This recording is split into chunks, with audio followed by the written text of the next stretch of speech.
We continue now at the top of Daf Ayin Daled Amud Aleph in Meseches Nedarim. This is Nedarim Daf 74a. The Mishnah says, Shomeres Yavam, Bein li Yavam Echad, Bein l'Shnei Yavam. And let's say you have a woman who is awaiting Yibum. Her husband has died, and now she's waiting to marry the brother-in-law. So it doesn't matter if there's just one brother-in-law, or even if there's two brother-in-laws, meaning we're not sure who the Yibum would be performed with. Rabbi Eliezer Omer Yofer, Rabbi Eliezer says that the brother-in-laws have the ability to annul her vows. Rabbi Yoshua Omer li echad avalo l'shnayim. Rabbi Yoshua says if there's only one brother-in-law, so we know for sure that's the brother-in-law who Yibum would be performed with, so then he can annul her vows. But if there's two brother-in-laws, then it's not possible for them to annul her vows. Rabbi Akiva Omer lo li echad v'lo l'shnayim. Rabbi Akiva says it doesn't matter if there's one Yavam or two Yavams, it makes no difference. They're not able to annul her vows. Amar Rabbi Eliezer says, again, Rabbi Eliezer is the one who says that they can annul her vows.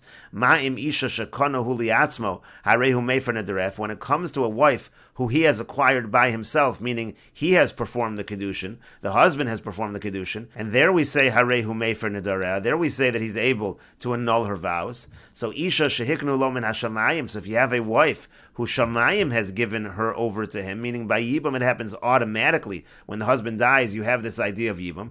Eino din sheyafer nederesh. Shouldn't it certainly be true that the yavam is able to annul her vows? Again, that's Rabbi Eliezer's argument that the yavam should be able to annul her vows.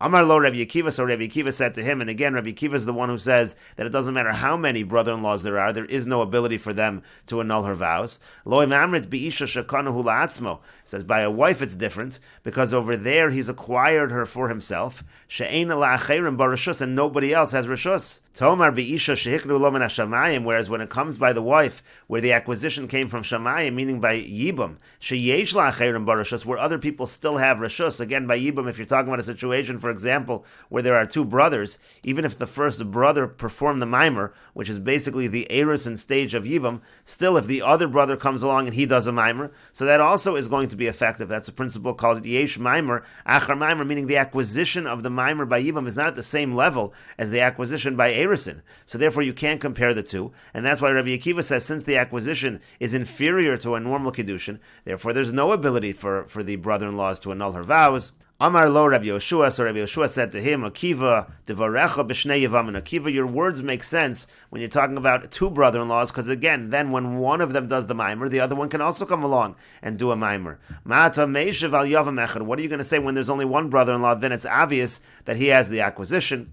Amar lo, so he said back to him, Ein hayavama gemura liyavam, kishem sha'arusa gemura liisha. Again, the acquisition of a yavama to the yavam is still not as strong as the acquisition of an arusa to her husband. And the Gemara says, Bishlama Rabbi Akiva, I understand the position of Rabbi Akiva, that it's impossible to annul the vows, whether there's one brother-in-law, two brother-in-laws, it doesn't make a difference. Savar, he holds, Ein zeka, that there is no bond. The Mefarish over here says, Kasavar ein zeka v'afilu liyavam echad, meaning to say, there's no automatic bond, even when there's one brother-in-law, there's no automatic bond between the yavam and the yavama. Eino zekuka de dehavik ki'ishto acha tikanis l'chuppah. There is no bond until she actually enters the chuppah. That's Rabbi Akiva's position. Rabbi Yoshua savar yesh zeka, and Rabbi Yoshua says there is a bond, and the Mefarish explains, Rabbi Yoshua savar yesh zeka ulahachi le'echad yafer. That's why if there's one brother-in-law, so he can annul the vows because there's a bond between them. But then Rabbi Yeshua will say that if there's two brother-in-laws or more, so then there's no ability to annul the vows, the ein breira, because we don't say that it gets clarified retroactively which brother-in-law she really was going to marry. Le'ezaman zakuka, to which one would there be a bond? Le'ezaman tasyavim, to which one would there be yibam? Afagav di amrinan mitzvah begadol liyavim. Now, even though we say there's a mitzvah for the oldest one to do the yibam, mikol makom imbala katan kana. Nevertheless, if the younger brother is the one that has the relations with her, that will be a kinyan. So we understand, again, according to Rabbi Akiva, there is no bond. According to Rabbi Yoshua, there is a bond, and that bond exists when there's one brother-in-law. But the Gemara says, Ela Rabbi Eliezer, but according to Rabbi Eliezer, my time, what's his reasoning? Yesh zeka ein breira, even if there is a bond, but there's no way of knowing 100% which one of the brother-in-laws she's going to do yibam with in a case where there's more than one brother-in-law. There's no way to determine that, and therefore it should not be possible for the brother-in-law to annul the vows. And the Gemara answers, Amar Rabbi Yami Kagon Sha'asa B'Maimer. Rabbi Yami says the case in our Mishnah is not only is there a Zekas Yibam over here, but also that brother-in-law performed Maimer. Again, Maimer is like the Erusin stage of Yibam, and therefore, since the process started, it is clear with which brother-in-law she has this bond. The Mefarish over here explains, Leolam Kasav Rabbi Eliezer Yesh Zeka. Really, Rabbi Eliezer holds there is a bond. V'hainu Taima Da'afilu L'Shnayim Yafer. And this is the reason why even if there's two brother-in-laws, he can still annul the vow, because we're talking about a situation where one of the brother-in-laws performed maimer with her, the hashta yesh breira, and in such a situation we say there is breira. We can identify which brother-in-law she has the bonds with. V'aliba de Beis Shammai, and this follows Beis Shammai's opinion. De Amri de Maimer Kona Kinyan Gomer. Beis Shammai hold that Maimer creates a full acquisition. V'hi ke'ishto l'chol davar. It's like his wife in all respects. Hilkach mefer lo, and therefore he has the ability to annul her vows. And that's what the Gemara says. Rabbi Eliezer savar lo Beis Shammai. Rabbi Eliezer, according to this answer, holds like Beis Shammai. De Amri Maimer Kona Kinyan Gomer. The Beis Shammai, they say that Maimer creates a full acquisition. And the Gemara continues, Rabbi Yoshua Amar Lach, and Rabbi Yoshua will say to you, Hani mila b'chad yavam, that's true, when there's one yavam, when there's one brother-in-law. Aval b'shnei yavam lo, but when there's two brother-in-laws, no, then we say there is no bond. And the Gemara explains, Mi'ika midi, because is there ever a situation like this? The chiyasi achui, because if the other brother would come, Asar Allah, Bavia o Begita, he'd be able to answer her to that first brother-in-law, either through having relations with her or through giving a get. Umefer, and yet you're going to say that that first brother-in-law is able to annul her vows. In other words, you don't really have situations in marriage where someone else can come along and nullify the marriage. But here, when it comes to Yibum, that's actually true. One brother can perform Maimer, and it can be nullified by the actions of the other brother. And therefore, Rabbi Yoshua argues, it's not possible for that brother to nullify her vows.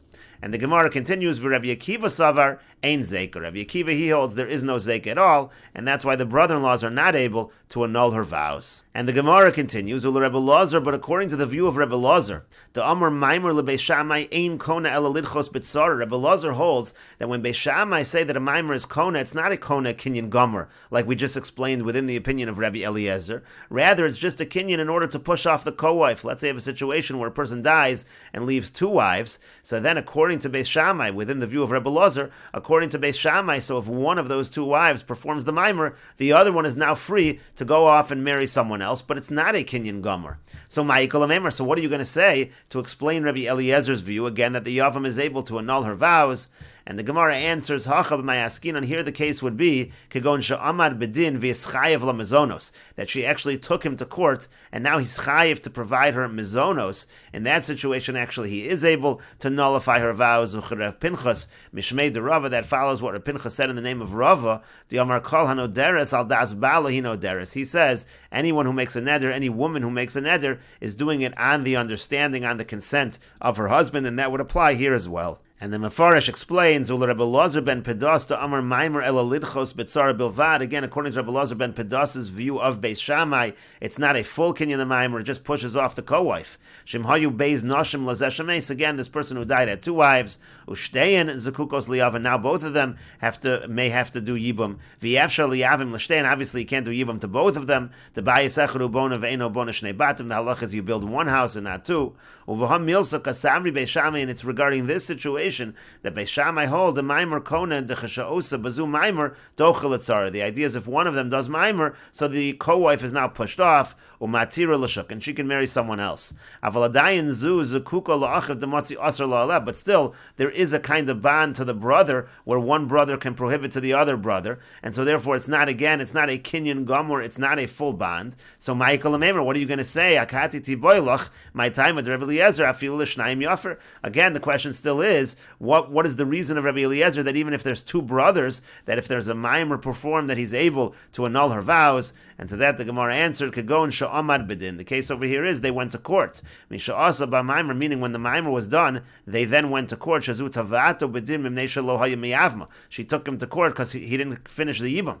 V'chayvu Bezin Li Nazila, and Bezin said he has to marry her. Ubarach, and then he ran away. Di'chayv la b'mizonoseha. Now he's chayv to provide her mizonos. Uvahafaras Nedarim. Now he's able to annul her vows.